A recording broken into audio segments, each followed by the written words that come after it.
Lo llamaban el arquitecto de Chicago. Julian Bam no sentía miedo. Julian Bam no sentía amor. Julian Bam solo sentía el acero frío de la ciudad que le pertenecía. Había enterrado a sus enemigos, había enterrado su conciencia, y había enterrado su pasado. Pero en una helada nochebuena, una mesera de 23 años llamada Ara hizo lo imposible. Ara no le apuntó con un arma. Ara no le rogó por su vida. Ara simplemente colocó sobre su mesa una cajita mal envuelta. Cuando Julian la abrió, la música se detuvo. Los guardias sacaron sus armas. Pero Julian no se movió. Por primera vez en 20 años, el demonio de Chicago estaba temblando. Levantó la mirada, con los ojos llenos de lágrimas, y susurró. ¿Dónde? ¿Cómo encontraste esto? La regla no escrita del Obsidian Lounge era simple. Lo ves todo, pero no atestiguas nada. Ara Vance conocía esa regla mejor que el dorso de sus manos, ásperas y enrojecidas por el trabajo. Llevaba 3 años trabajando en el piso VIP, moviéndose entre la neblina de puros cubanos caros y el aroma empalagoso de los perfumes de diseñador. Ara era invisible. Ese era su superpoder. Era solo la chica que rellenaba las copas de cristal. La chica que limpiaba la condensación de las mesas de caoba. La chica que dejaba de existir en cuanto las pesadas puertas de roble se cerraban. Era 24 de diciembre en Chicago. Afuera, el viento del lago Michigan azotaba la avenida Michigan y convertía la ciudad en una nevera. Adentro, en el Obsidian, la calefacción estaba al máximo y la banda de jazz tocaba una versión lenta y melancólica de Noche de Paz. El club estaba casi vacío, salvo por un puñado de hombres de traje y grandes apostadores que no tenían a dónde ir en Nochebuena. Y, por supuesto, estaba él, Julian Bam. Julian ocupaba la mesa 4, el reservado circular del rincón más apartado, envuelto en sombras. Julian parecía tallado en granito y vestido por un sastre italiano. Tenía 38 años, aunque sus ojos parecían mucho más antiguos. Julian era la cabeza del sindicato Bam, la organización que controlaba de facto la logística, el transporte de mercancías y las apuestas clandestinas desde el Loop hasta el South Side. Julian jamás bebía alcohol en Nochebuena. Esa era la anomalía. Cualquier otra noche del año, Julian Bam bebía whisky añejo, solo, sin hielo. Pero en Nochebuena pedía una tetera de té Earl Grey y se sentaba en silencio exactamente 3 horas. La mesa 4 necesita más agua caliente, siseó Marcus, el gerente del piso. Marcus era un hombre sudoroso que le debía demasiado dinero a la gente equivocada, y eso lo tenía siempre nervioso. No lo mires a los ojos, Ara. Esta noche está de mal humor. Dicen que los Moretti intentaron asaltar uno de sus cargamentos en la enero del 90 esta mañana. Conozco las reglas, Marcus, dijo Ara en voz baja. Se ajustó el delantal negro, revisó el bolsillo, y el corazón le golpeaba las costillas como un pájaro atrapado. En el bolsillo llevaba una cajita envuelta en papel café barato, rescatado de una bolsa de supermercado, atada con un pedazo de hilo rojo. Se veía patética junto a los diamantes y los relojes que brillaban por todo el salón, pero Ara sabía que valía más que todo el edificio. Tomó la tetera de plata y cruzó la alfombra mullida. Cuanto más se acercaba a la mesa 4, más pesado se sentía el aire. Julian Bam tenía una gravedad propia. Sus guardaespaldas, 2 hombres enormes llamados Silas y Cole, vigilaban junto a las columnas, con los ojos recorriendo el salón como tiburones. Ellos sabían quién era Ara. La dejaron pasar. Ara llegó a la mesa. Julian miraba su teléfono, con el ceño fruncido, escribiendo un mensaje con dedos de precisión letal. «Su agua, señor Bam», susurró Ara. Julian no levantó la vista. Solo dio un golpecito en la mesa, indicándole que sirviera. Las manos de Ara se mantuvieron firmes mientras vertía el agua humeante, pero su mente corría a toda velocidad. «Hazlo ahora. Si no lo haces ahora, nunca lo harás». Ara había encontrado el objeto 3 semanas atrás. No en una caja fuerte, no en una alcantarilla, sino cosido en el forro de un abrigo de terciopelo que había comprado en un ejército de salvación del West Side por $12. Sintió un bulto en el forro, lo cortó, y lo encontró. Al principio pensó que era basura. Después vio la inscripción. Después investigó en la biblioteca pública, revisando microfichas de periódicos de 1998. Ara supo lo que era, y supo a quién pertenecía. Cualquier otra persona lo habría empeñado, lo habría tirado, o, si fuera lo bastante tonta, habría intentado chantajear a Julian con eso. Ara no era tonta. Pero estaba desesperada. No por dinero, aunque las facturas se le amontonaban en la mesa de la cocina, sino por otra cosa, redención, tal vez. O quizás Ara simplemente odiaba ver a un hombre sentado solo en Nochebuena, con la mirada de quien espera a un fantasma. Terminó de servir. Julian por fin bloqueó su teléfono y lo puso boca abajo sobre la mesa. Estiró la mano hacia la taza. ¿Algo más, señor?, preguntó Ara. Julian se quedó inmóvil. Levantó la vista. Sus ojos eran del color del acero, fríos e impenetrables.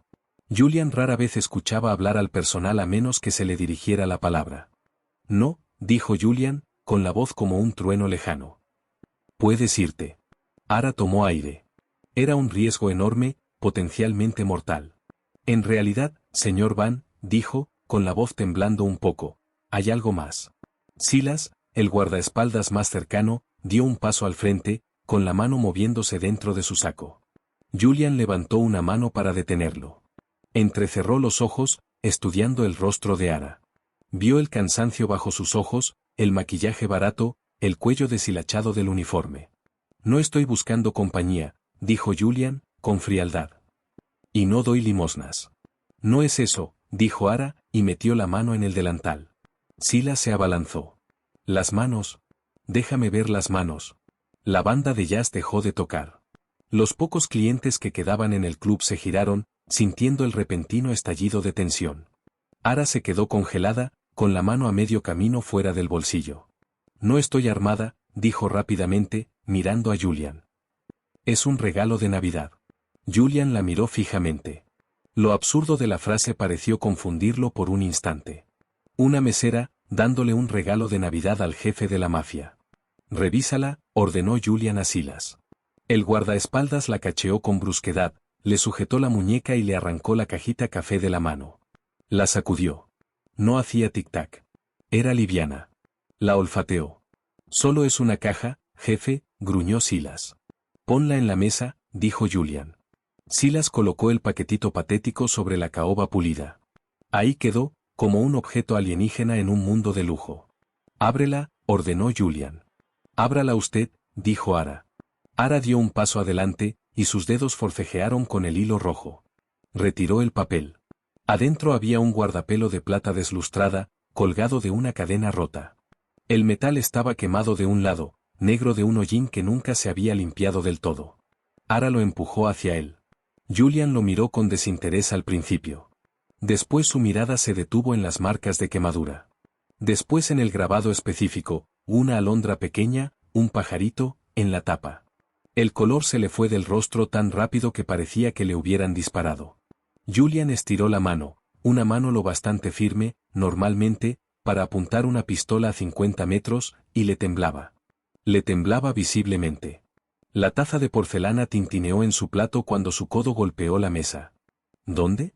La voz de Julian se quebró. Julian carraspeó, pero el acero ya no estaba en su voz. Sonaba como un niño. ¿Cómo encontraste esto? Ábralo, susurró Ara. Julian abrió el guardapelo con la uña temblorosa del pulgar.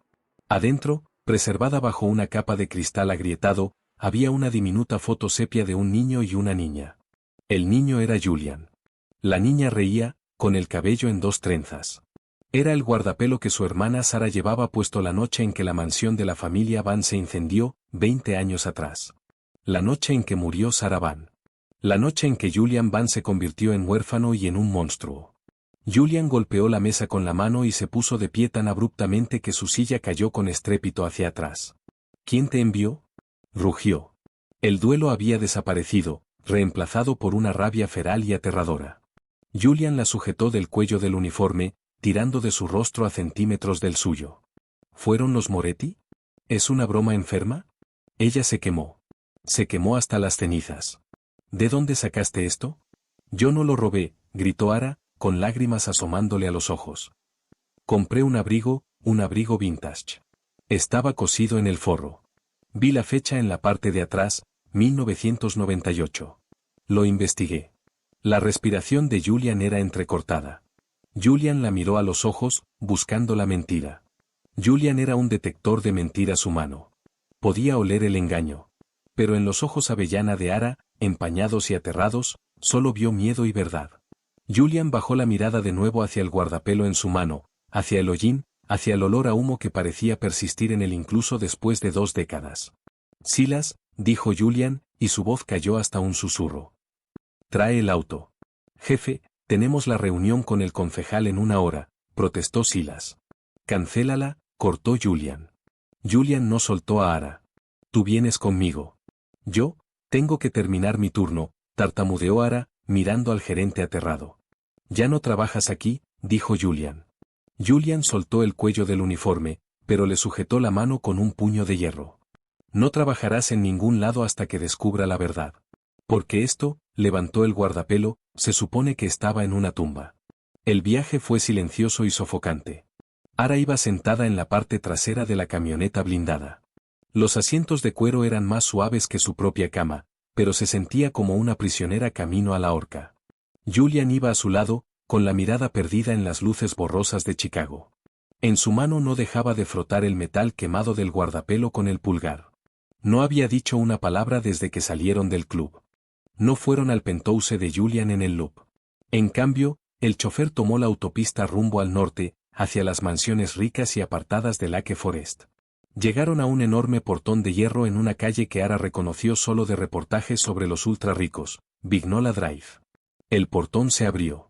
El auto subió por un camino largo, cubierto de nieve, flanqueado por pinos que parecían centinelas en la oscuridad. La casa era una fortaleza de concreto y vidrio moderno, pero oscura por dentro. Adentro, ordenó Julian cuando el auto se detuvo. Ara bajó al frío cortante. ¿Voy a morir esta noche?, preguntó. No pretendía decirlo en voz alta, pero las palabras se le escaparon. Julian se detuvo en la puerta principal. Se giró para mirarla.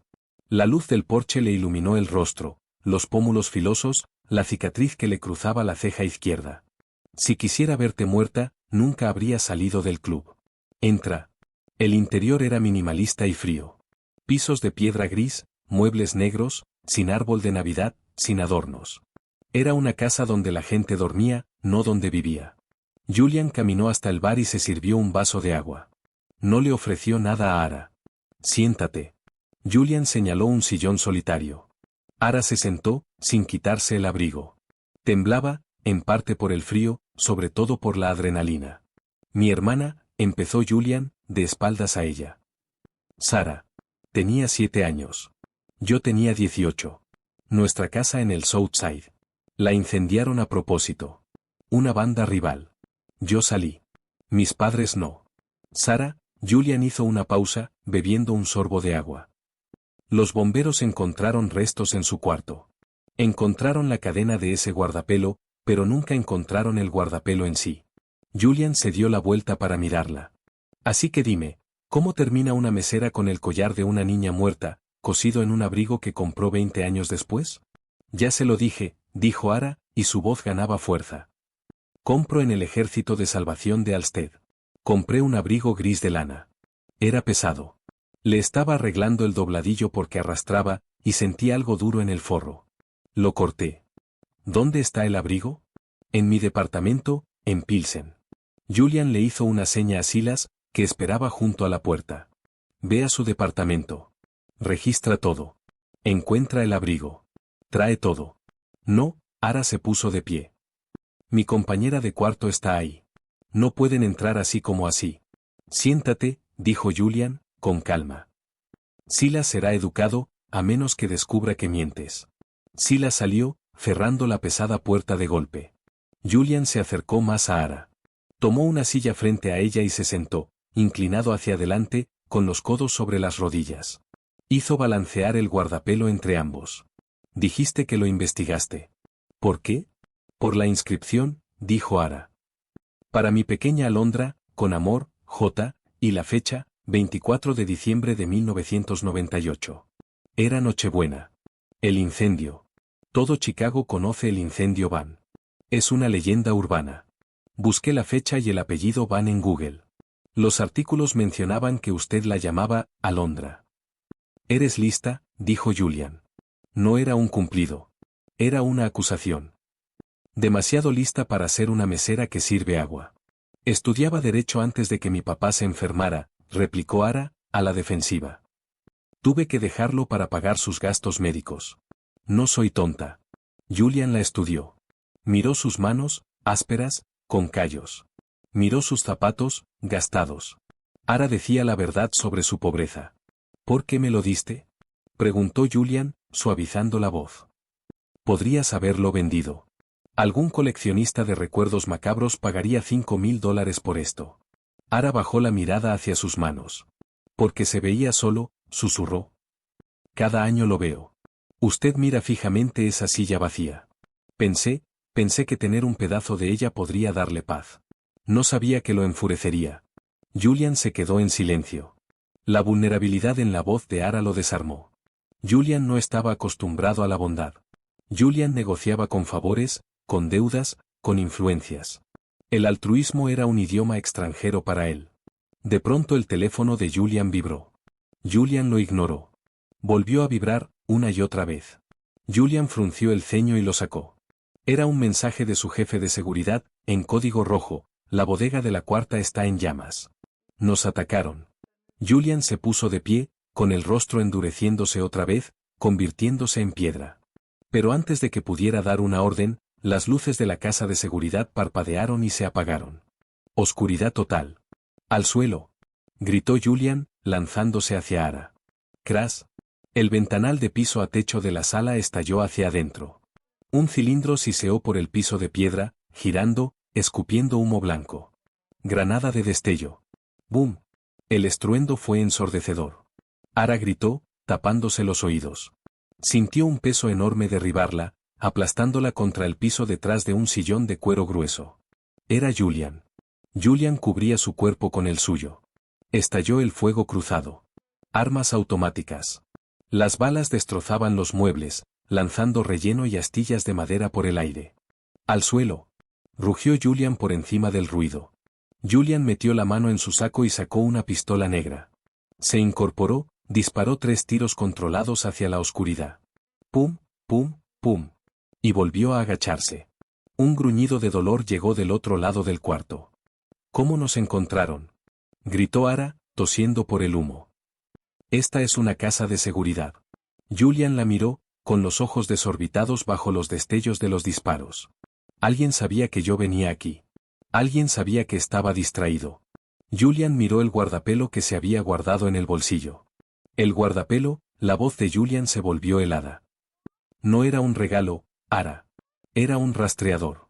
Los ojos de Ara se abrieron con horror. ¿Qué? No, yo no. Cállate, Julian le sujetó el brazo. Tenemos que movernos. Si nos quedamos aquí, moriremos. Julian la arrastró por el piso, manteniéndose bajo. Las balas destrozaban la casa.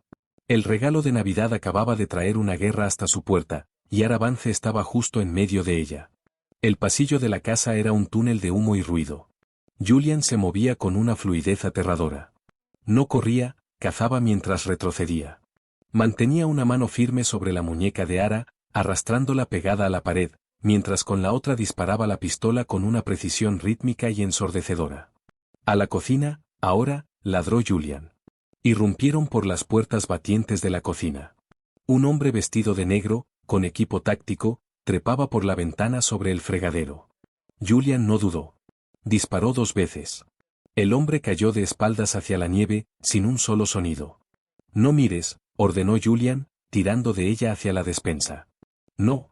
No puedo respirar, jadeó Ara, con los pulmones ardiendo por el humo acre de la granada.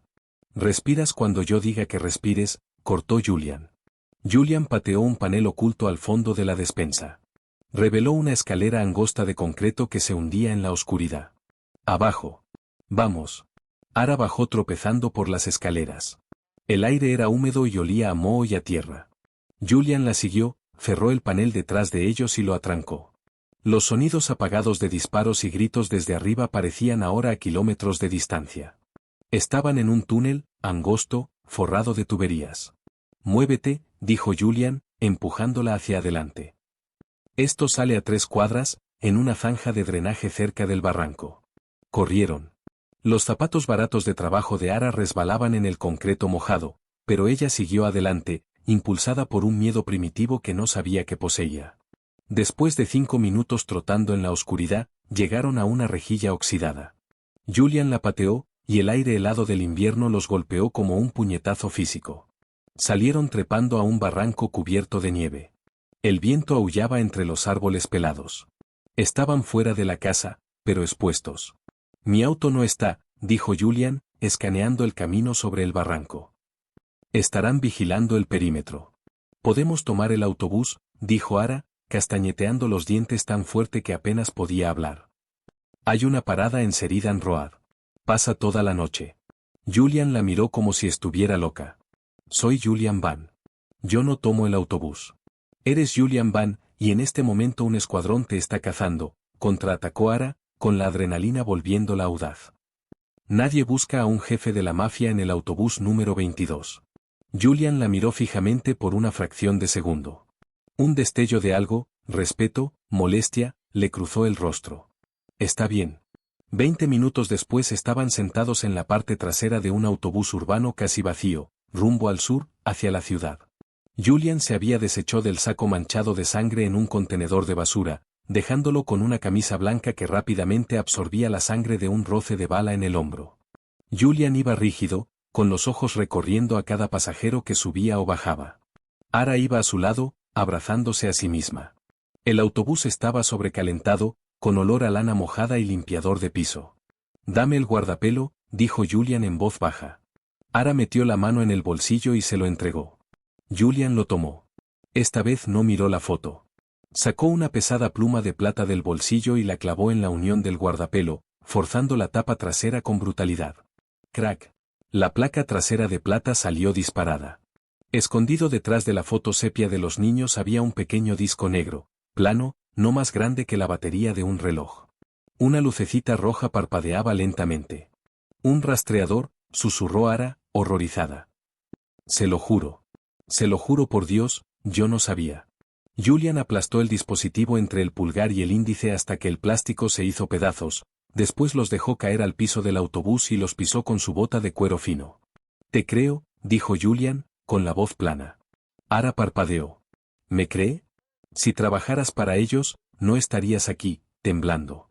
Ya me habrías llevado hasta ellos y habrías desaparecido. Tú no eres la asesina, Ara. Tú eres el cebo. Julian se giró para mirarla. Las luces fluorescentes del autobús resaltaban el agotamiento en su rostro. Alguien quería que yo encontrara este guardapelo, Julian analizaba, con la mente trabajando como una computadora. Sabían que si veía el collar de mi hermana, actuaría sin pensar. Que me aislaría. Que iría al único lugar donde me siento cerca de su recuerdo, la casa de Vignola. Era una trampa diseñada para usar mi dolor en mi contra. ¿Quién lo odia tanto? Preguntó Ara. Julian miró por la ventana, hacia la ciudad que pasaba. Todo el mundo. Pero solo unas pocas personas conocen la existencia del guardapelo. Esa información murió en el incendio hace 20 años. O eso creía. Julian volvió a mirarla. Dijiste que lo encontraste en un abrigo. Sí, un abrigo gris de lana. Necesitamos ese abrigo, dijo Julian, entrecerrando los ojos. El guardapelo era el cebo. El abrigo podría ser el mapa. Silas está en mi departamento, dijo Ara, con el pánico creciendo otra vez. Si están rastreándome, Silas va directo a una emboscada. Lo sé, terminó Julian. Julian sacó un segundo teléfono desechable, más pequeño, de su tobillera. Marcó un número. Silas, dijo Julian en el teléfono. Aborta la búsqueda. Sal del edificio. Trae el paquete si lo tienes. Nos vemos en la fundición. Colgó y miró a Ara. Nos bajamos en la próxima parada. La fundición no era un club. Era una acería en desuso, en el páramo industrial del Southside, una reliquia de una época en que la ciudad construía rascacielos en vez de comerciar acciones. Era también donde Julian Van guardaba sus activos ocultos. Entraron por una puerta lateral oxidada. Adentro, el espacio era cavernoso, con olor a aceite y a hierro frío. En el centro del gran piso, un antiguo módulo de oficina había sido convertido en vivienda. Julian empujó a Ara hacia adentro. Estaba tibio. Había un sofá de cuero, un botiquín de primeros auxilios, y una pared de monitores con las cámaras del exterior. Quítese la camisa, dijo Ara. Julian se congeló, con la mano en la funda de su arma. Disculpa. Su hombro, Ara señaló. Está sangrando a través de la camisa blanca. Se ve mal. Puedo curarlo. Julian se miró el hombro. La adrenalina se estaba yendo y el dolor empezaba a asentarse. Gruñó y se desabotonó la camisa, deslizándola fuera. Ara intentó no quedarse mirando. El torso de Julian era un mapa de violencia. Había cicatrices de cuchillos, cicatrices de balas, y una larga marca de quemadura irregular que le bajaba por el costado derecho, un recuerdo del incendio que mató a su familia. Julian estaba construido como un gladiador, con músculo sobre trauma. Ara tomó el antiséptico y las vendas del botiquín. Siéntese. Julian se sentó en el borde del escritorio. Ara trabajó limpiando el roce de bala. El silencio entre ambos cambió. Ya no era el silencio de depredador y presa. Era la intimidad de haber sobrevivido juntos. Tienes manos suaves, murmuró Julian, casi para sí mismo. Para ser mesera. Ser mesera es trabajo duro, dijo Ara, concentrándose en la venda para evitar su mirada intensa. Cargas charolas pesadas, esquivas clientes borrachos, estás de pie 12 horas. Tienes que ser fuerte pero cuidadosa. Si se te cae un vaso, no te dan propina. Hace mucho tiempo que nadie me cuida, admitió Julian. La confesión pareció sorprenderlo a él mismo. Le pago a la gente para que me proteja. Le pago a la gente para que me sirva. Pero el cuidado, eso no está en el presupuesto. Ara terminó de asegurar la venda. Levantó la vista y sus rostros quedaron a centímetros. Ara podía oler la pólvora, la colonia cara, el rastro metálico de la nieve. ¿Por qué me salvó? Preguntó Ara, suavemente. Allá en la casa, pudo haberme dejado atrás. Me diste un regalo, dijo Julian, con los ojos buscando los suyos. Incluso si era una trampa, la intención era tuya. Intentaste darme la Navidad. Te debo eso. La pesada puerta metálica de la bodega se abrió con un chirrido. Julian se puso de pie en un segundo, con el arma lista. Era Silas. El gigantesco guardaespaldas entró desaliñado, con el traje roto y el labio partido. Cargaba una bolsa de basura grande. Jefe, Silas asintió, respirando con dificultad. Los hombres de Moretti estaban esperando en el vestíbulo de su edificio. Tuve que salir por la escalera de incendios. Apenas logré escapar. ¿Lo conseguiste?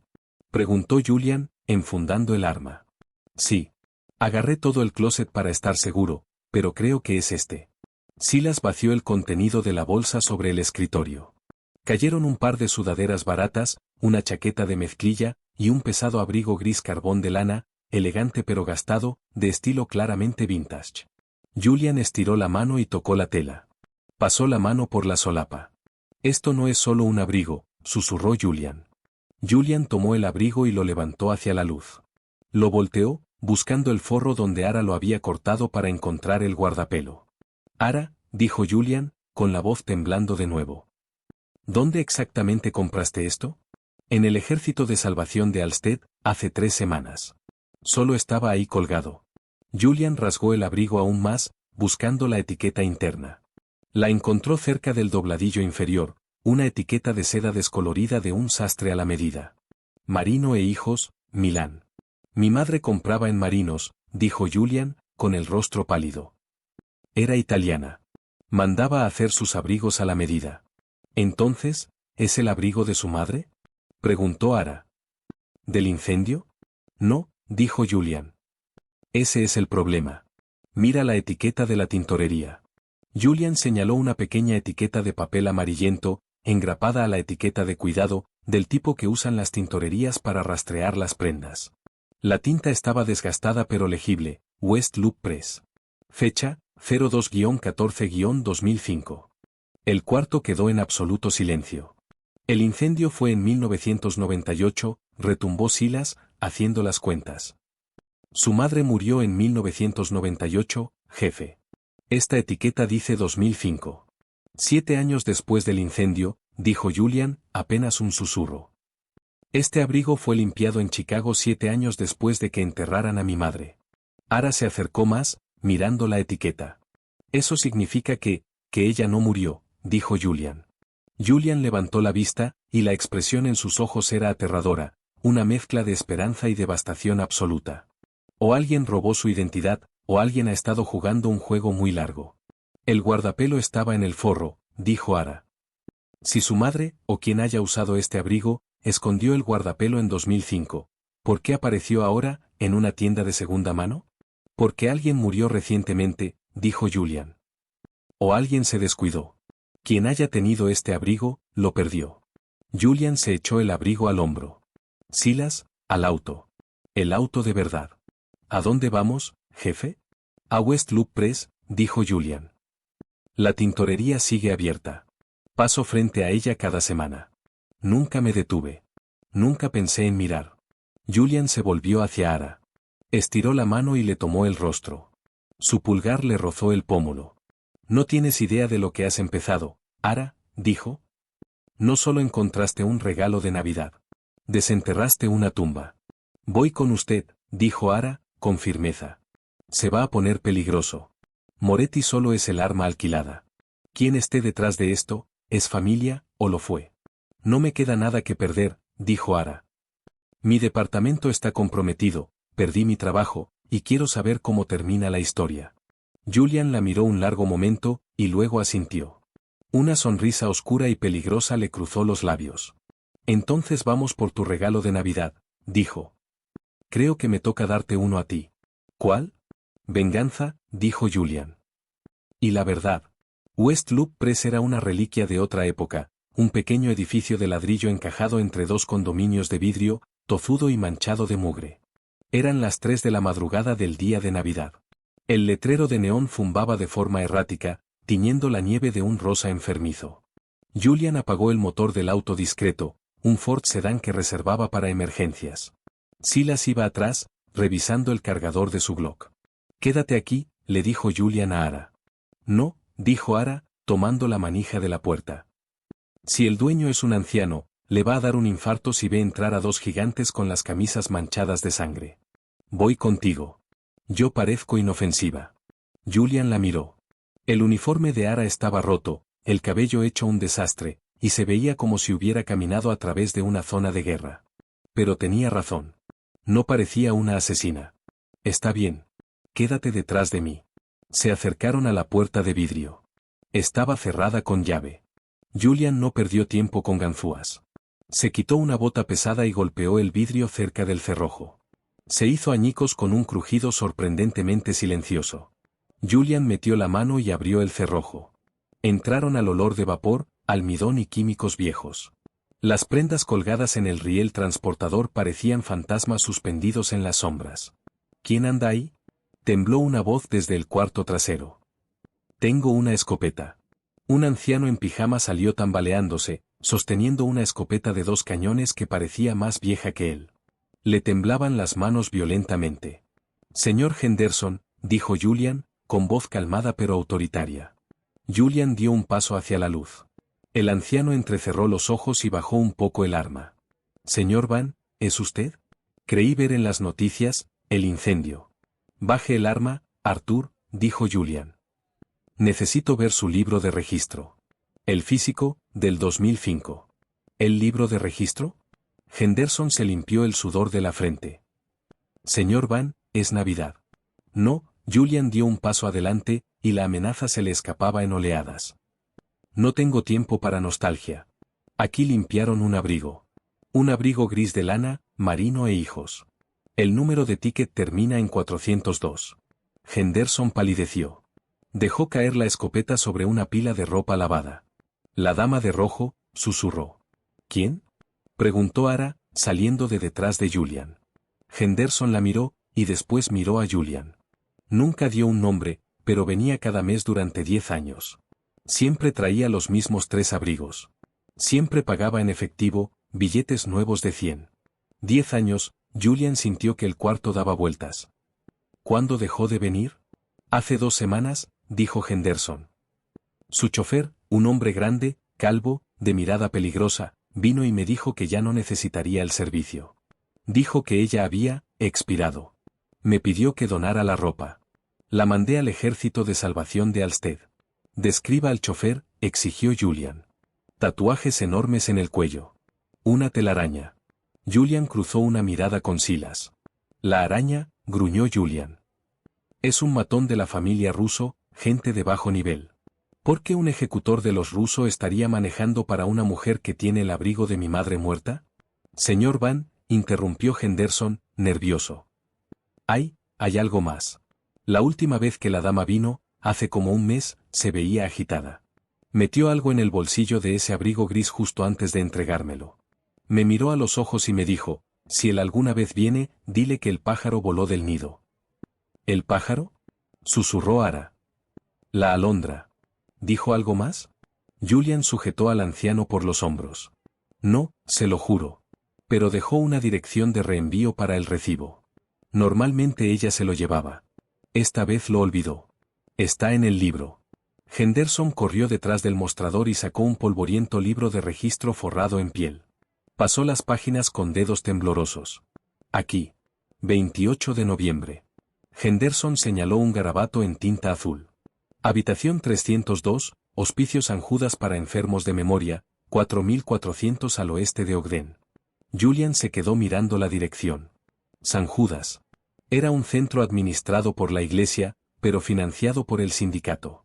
Era donde ponían a los viejos mafiosos que habían perdido la memoria por la demencia, los que sabían demasiados secretos, pero ya no podían recordarlos. Estaba justo debajo de mis narices, susurró Julian. El dolor en su voz era filoso. Durante 20 años, estuvo a 8 kilómetros de distancia. Tenemos que irnos, dijo Silas, vigilando la calle. Los radios de la policía están encendidos con lo de la casa de seguridad. Gracias, Arthur, dijo Julian. Julian sacó un fajo de dinero del bolsillo, miles de dólares, y lo metió en el bolsillo de la camisa del anciano. Olvide que estuvimos aquí. Compre una puerta nueva. Mientras caminaban de regreso al auto, Ara tomó la mano de Julian. Julian se estremeció, y después se la apretó de vuelta, con un agarre desesperado. Vamos a encontrarla, dijo Ara con firmeza. Está muerta, Ara, dijo Julian, con la voz hueca. El chofer dijo que expiró. Por eso donaron el abrigo. Tal vez, dijo Ara. O tal vez solo quería que todos pensaran que había muerto otra vez. El Hospicio San Judas era una fortaleza de soledad, un edificio gótico de ladrillo rodeado por una alta reja de hierro. A las 4 de la madrugada parecía tan solitario como una tumba. Esta vez no forzaron la entrada. Julian Van era dueño del terreno donde se levantaba el hospicio. Caminó hasta el intercomunicador de la entrada y presionó el botón. Las entregas son por atrás, dijo una voz con estática. Habla Julian Van, dijo, hacia el intercomunicador. Abra el portón, o quemo el edificio con usted adentro. El portón se abrió al instante. Entraron al vestíbulo. El enfermero de turno, un joven aterrado, ya estaba de pie con las manos en alto. Habitación 302, ladró Julian. ¿Quién ocupaba esa habitación? Una desconocida, tartamudeó el enfermero. No teníamos nombre. Las cuentas se pagaban de forma anónima, por una empresa fantasma, Redwood Logistics. Julian se congeló. Redwood Logistics. Era la empresa de su tío. Dante Van. El hermano de su padre. El hombre que había criado a Julian después del incendio. El hombre que se sentaba a su derecha en cada reunión de la organización. Tío Dante, susurró Julian. La traición lo golpeó más fuerte que una bala. Dante lo había salvado del incendio. Dante lo había preparado para ser el jefe. Y todo ese tiempo, Dante había mantenido a la madre de Julian, y tal vez a su hermana, encerrada en un hospicio, alimentándose de la fortuna de los Van. Llévenme a la habitación, ordenó Julian. El enfermero los guió al tercer piso. El pasillo olía a lavanda y antiséptico. La habitación 302 estaba al final. La puerta estaba abierta. El cuarto estaba vacío, la cama tendida con precisión militar. Falleció hace 2 semanas, dijo el enfermero, suavemente. Un paro cardíaco. Fue apacible. Julian entró en la habitación. Tocó la cama vacía. Caminó hasta la ventana y miró hacia el patio nevado. Parecía un hombre al que le habían vaciado el alma. Ara no miró la cama. Miró el buró. Miró las tablas del piso. Buscaba lo que no estaba ahí. ¿Dónde están sus cosas?, le preguntó Ara al enfermero. El chofer se llevó casi todo. Donamos la ropa. ¿Dejó algo más?, insistió Ara. ¿Un libro? ¿Una Biblia? En realidad, el enfermero dudó. Ella solía esconder cosas. Era paranoica. Pensaba que la escuchaban. Encontré esto pegado con cinta bajo el cajón, ayer, cuando limpiaba. Iba a tirarlo, pero... El enfermero metió la mano al bolsillo y sacó una pequeña libreta forrada en piel, barata, del tipo que se compra en cualquier farmacia. Julian se la arrancó de las manos. Abrió la primera página. La letra era temblorosa, pero inconfundible. Era la caligrafía elegante de su madre. Mi querido Julian, si estás leyendo esto, es porque Dante finalmente cometió un error. O porque yo ya morí. Espero que sea lo segundo, porque mientras yo siga viva, él tiene poder sobre ti. A Julian le temblaban tanto las manos que casi deja caer la libreta. Ara se acercó a su lado, leyendo por encima de su brazo. Él no solo me llevó a mí, Julian. Se llevó a Sara. Me dijo que si alguna vez intentaba contactarte, si alguna vez salía de este cuarto, la mataría. Me enviaba fotos cada año. Está viva. Ha crecido. La vendió, Julian. La vendió a la familia Moretti como ofrenda de paz para terminar la guerra del 98. No está muerta. Está casada con el hijo de Enzo Moretti. Es una prisionera a plena vista. El abrigo, sabía que se acercaba mi hora. Le pagué a una enfermera para que sacara el abrigo a escondidas hacia la tintorería, esperando que la etiqueta te llevara hasta aquí algún día. Cosí el guardapelo adentro. Fue mi última esperanza. No me llores. Yo morí la noche en que se quemó la casa. Ve por tu hermana. Quémalos a todos, hijo mío. Quémalos a todos. Con amor, mamá. El silencio llenó la habitación, pesado, sofocante. Julian cerró la libreta. No lloró. Las lágrimas que habían amenazado con caer antes se habían evaporado, reemplazadas por un calor que era aterrador de presenciar. Se giró hacia Silas. Llama a los muchachos, dijo Julian. Su voz ya no era humana. Era la voz de una máquina de guerra. Llama a todos. El Northside, el Southside, los estibadores. A todos. ¿Cuáles son las órdenes, jefe? Preguntó Silas, sintiendo el cambio. Vamos a la mansión Moretti, dijo Julian. Y vamos a matar a todo el que no sea mi hermana. ¿Y Dante? Preguntó Ara suavemente. Julian la miró. Dante viene a la cena de Navidad. Lo quiero vivo. Quiero que mire. Julian se dio la vuelta para irse, pero Ara le bloqueó el paso. Voy contigo, dijo. No, dijo Julian. Esto es guerra, Ara. Guerra real. Balas, bombas. Vuelves a la fundición. Te quedas a salvo. ¿Me necesitas? Dijo Ara. No necesito a nadie, gritó Julian, y su calma finalmente se quebró. Sí, me necesitas, le gritó Ara de vuelta, sujetándolo de las solapas. Estás furioso. Estás ciego de rabia. Vas a caminar directo a una trampa. Dante sabe que vendrás por Sara. Lo está esperando. Necesitas a alguien que no piense como un pandillero. Necesitas a alguien que piense como una don nadie, como una mesera. Julian bajó la mirada hacia ella. Los ojos avellana de Ara ardían feroces, con un fuego que igualaba al suyo. Encontré el guardapelo, dijo Ara.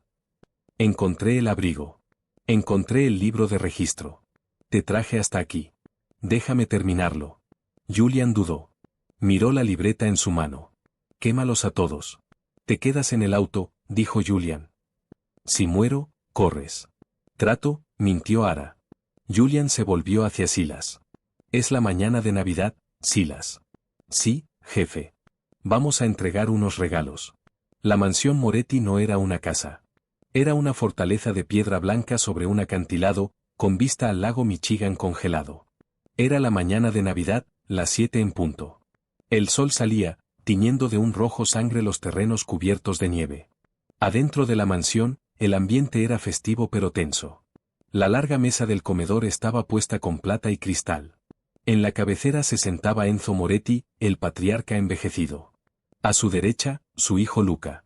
A su izquierda, una mujer de ojos vacíos y diamantes carísimos, Sara Van. Y a su lado, tomando un espresso con una sonrisa relajada, estaba Dante Van. Celebraban una fusión, el territorio de los Van estaba siendo repartido. Dante estaba cediendo los derechos del imperio de su sobrino a cambio de seguridad y un lugar en la mesa. Afuera, el silencio de la mañana se rompió con el rugido bajo de motores. No de un auto. De 50. Una caravana de camionetas negras, camiones y sedanes invadió el portón principal. No esperaron al intercomunicador. El camión de la delantera, una quitanieves reforzada robada de la flota de la ciudad, atravesó el portón de hierro forjado con un chillido de metal desgarrado. Las alarmas empezaron a aullar. ¿Qué es esto? Enzo Moretti se puso de pie, tirando su copa de vino. Dante Van caminó hasta la ventana, pálido. Es Julian. Se supone que estaba muerto. Mis hombres dijeron que quedó atrapado en la casa de seguridad. Dijiste que lo tenías controlado, gritó Luca Moretti, sacando una pistola bañada en oro. Afuera, los terrenos estallaron en caos. Los hombres de Julian salían en tropel de los vehículos. No eran solo matones de la calle. Eran estibadores, sindicalistas, la gente de Chicago que la organización Van había alimentado y protegido durante décadas. Chocaron con los guardias Moretti sobre la nieve. En el centro de la tormenta caminaba Julian Van. Llevaba un chaleco táctico pesado sobre la camisa de vestir, un rifle de asalto en las manos. No corría. Caminaba con la inevitabilidad aterradora de la muerte misma. Silas, toma el ala oeste, ordenó Julian por el auricular. Yo quiero el comedor. Jefe, tienes una sombra, crepitó la voz de Silas. Julian se giró. Ara corría detrás de él, agachada tras la fuente de mármol. Te dije que te quedaras en el auto, rugió Julian, disparando una ráfaga de fuego de supresión hacia un francotirador en el balcón. No soy soldado, pero sé cómo encontrar cosas perdidas, le gritó Ara de vuelta. Vas a matar a todo el mundo. Alguien necesita encontrar a Sara antes de que la mate el fuego cruzado. Julian no tuvo tiempo de discutir. Una granada estalló cerca del garaje, lanzando una columna de humo negro al cielo. Quédate detrás de mí. Si te mueres, te mato yo mismo. Irrumpieron por las puertas principales. El vestíbulo era un caos de vidrio roto y arte carísimo. Julian se movía como agua, despejando cada esquina, derribando a 2 guardias Moretti con disparos precisos. Llegaron a las pesadas puertas de roble del comedor. Julian las pateó. El cuarto se congeló. Al fondo, Enzo y Luca Moretti usaban la pesada mesa de roble como cobertura. Dante estaba de pie junto a la chimenea, apuntando un arma a la cabeza de la mujer sentada ahí. Sara. Hola, tío, dijo Julian. Su voz era calmada, lo cual la hacía aún más aterradora. Bajó el rifle, dejándolo colgar de la correa, y desenfundó la pistola. Julian, Dante sonrió con nerviosismo, presionando el cañón más fuerte contra la sien de Sara. Sara miró a su hermano. No gritó. No lloró. Sus ojos estaban muertos. 20 años de cautiverio le habían apagado la luz. Te ves terrible. Mala noche. Encontré el abrigo, Dante, dijo Julian, pasando por encima de un cuerpo en el piso. Encontré el libro de registro. Lo sé todo. Ese abrigo, se burló Dante. Tu madre era una tonta sentimental. Debió quedarse muerta. Suéltala, dijo Julian, levantando el arma. Sueltas tu arma o ella muere, gritó Luca Moretti desde detrás de la mesa. Te superamos en número, Van. ¿Seguro? Preguntó Julian. De pronto, las ventanas detrás de los Moretti estallaron hacia adentro. Silas y 3 de los mejores hombres de Julian entraron colgados de cuerdas desde el techo, atravesando el vidrio. En la confusión, Luca se giró para dispararle a Silas. Van. Luca cayó, con un agujero de bala en el pecho. Pero el disparo no vino de Silas. No vino de Julian. Vino de Sara.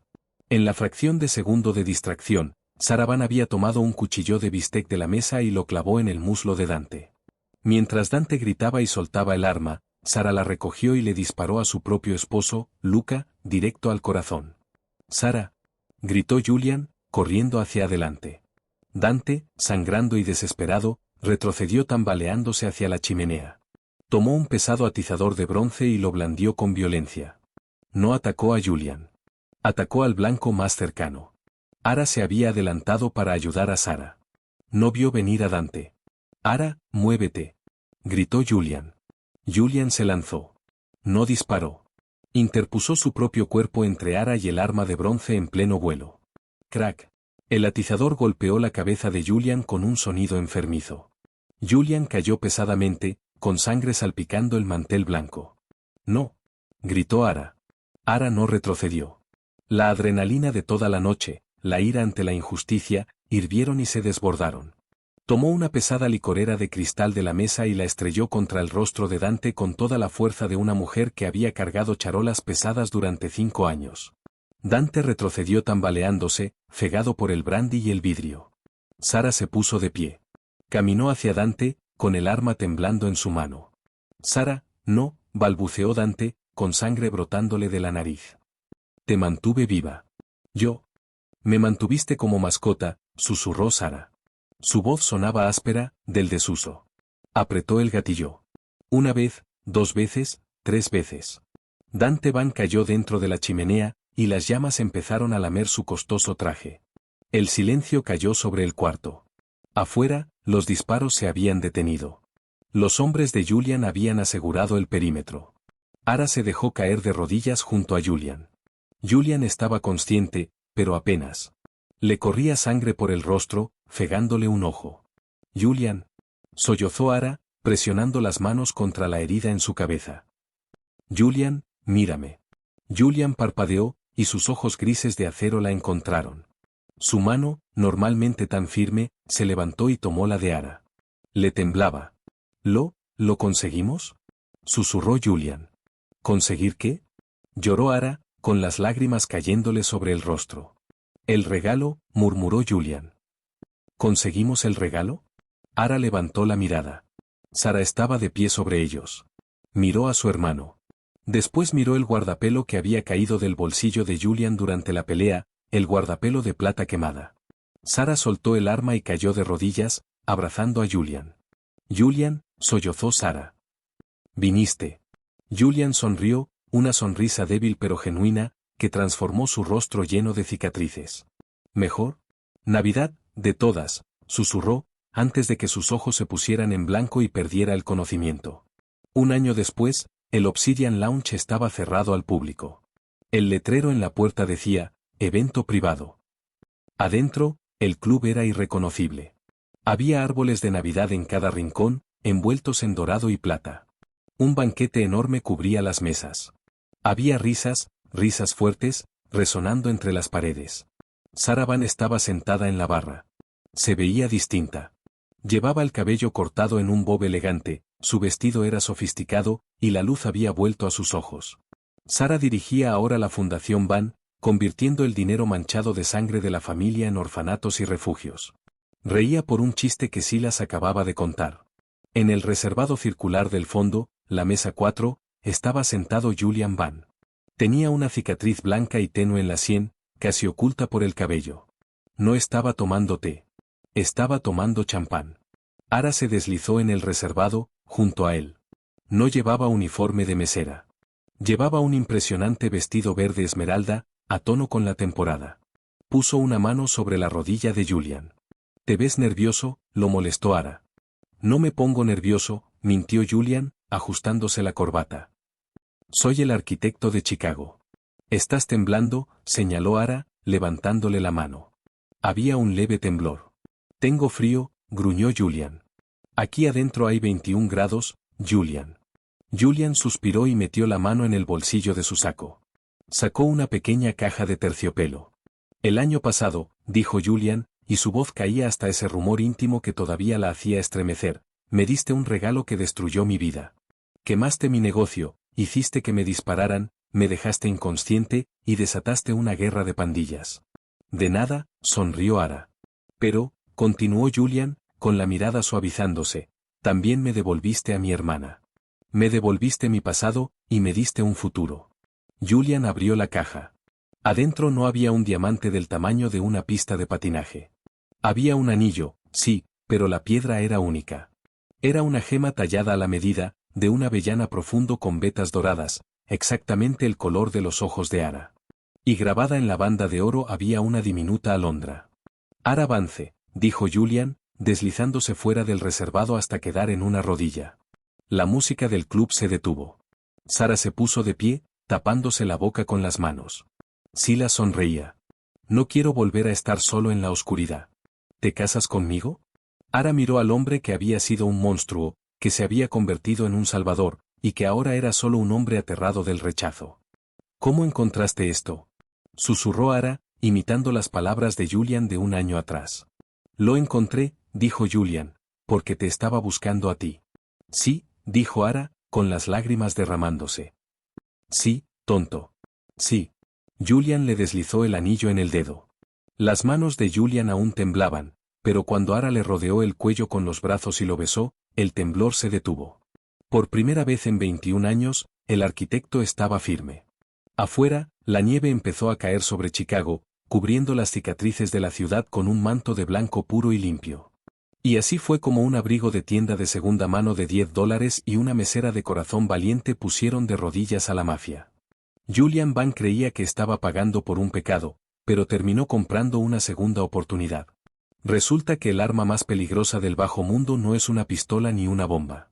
Es la verdad, envuelta en papel café y atada con hilo rojo. ¿Ustedes qué opinan? ¿Fue la traición de Dante Van el mal absoluto, o fue solo producto de un mundo brutal? Y si ustedes fueran Ara, ¿habrían entrado a esa bodega? Cuéntenme en los comentarios.